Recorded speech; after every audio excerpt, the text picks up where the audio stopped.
Hey everyone, welcome to another edition of Gotlegs. In my last video, I talked about that I've been on the hunt for a new bike. And let's just recap what happened. So I participated in my company's time trial where I rode my road bike. Ended up doing pretty well, winning the category, and then got all excited about doing time trials. So I started looking at different time trial bikes and came to the conclusion that maybe a time trial bike isn't the one for me. I've had 3 in the past and they've all been sold because I'm not really a time trial rider. But then I got caught up in the thought of having an aero bike. You see, I already have my trusty SL6, which is a kind of do-it-all kind of bike. Then I have the SL5, which was the previous generation to that, which is also kind of do-it-all bike set up for racing. And then I had my Scott Speedster, which was my winter bike.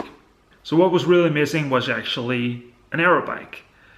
And then I started looking at the different options. I looked at the new S-Works SLH, which isn't really an aero bike, but again, a kind of do-it-all bike, and just got frustrated with the pricing of it because it's just ridiculously expensive. So I started looking into some of the Chinese brands instead. Stuff like Seika, Elves Falath Evo, which is a brand with a Danish name, Icon, Windspace, you name it. And all of a sudden, it was possible to actually get a frame and wheels and all that for not that much money. But I somehow needed to figure out how to fund this because I don't really have that kind of cash laying around to just go out and buy a new bike. So I decided to sell my Scott Speedster winter bike. And the reason for that is that I never really got comfortable on it. It was a size 52, which was actually the correct size for me, even though I normally ride 54. The geometry was a bit different, so I had to size down to get somewhat the same geometry, stack and reach as my S-Works bikes. But I couldn't find a stem that was long enough that also had the integration. They were on back order everywhere. So I still rode with a pretty short stem, and I really didn't feel too good riding that bike. And the thing is that ever since Swift has come along, I actually prefer to ride Swift when it's winter.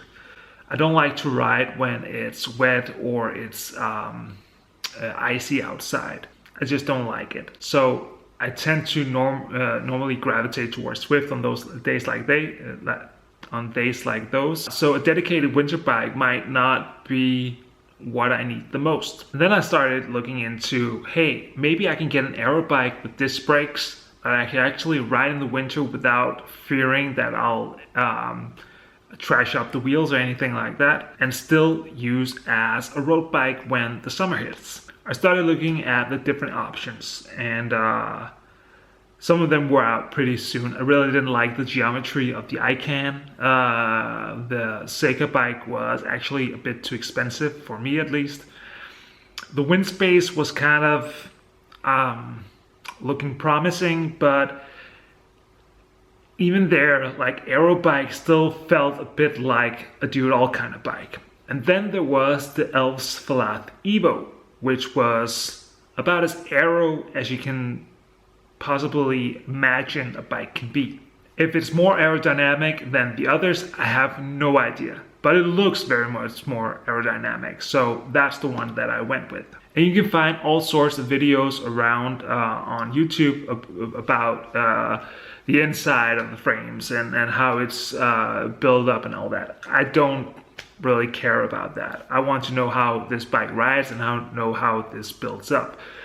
So I've decided to go with the Elves Falath Evo model, size 52, because as if you've seen those videos, you need to downsize a bit, and I've been looking at the geometries on the bikes, and it looks like I can use the 52. But I need your help, guys, because I've decided to get the custom paint job option, which isn't too expensive. We're talking around, I can't remember if it's 50 or 60 euros or something like that. You can choose between 10 different templates and a lot of different colors to actually put on the bike.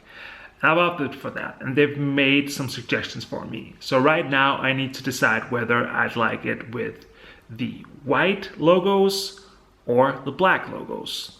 The frame itself will be in a matte finish, but the logos will be glossy. But I can't figure out whether they should be white or black.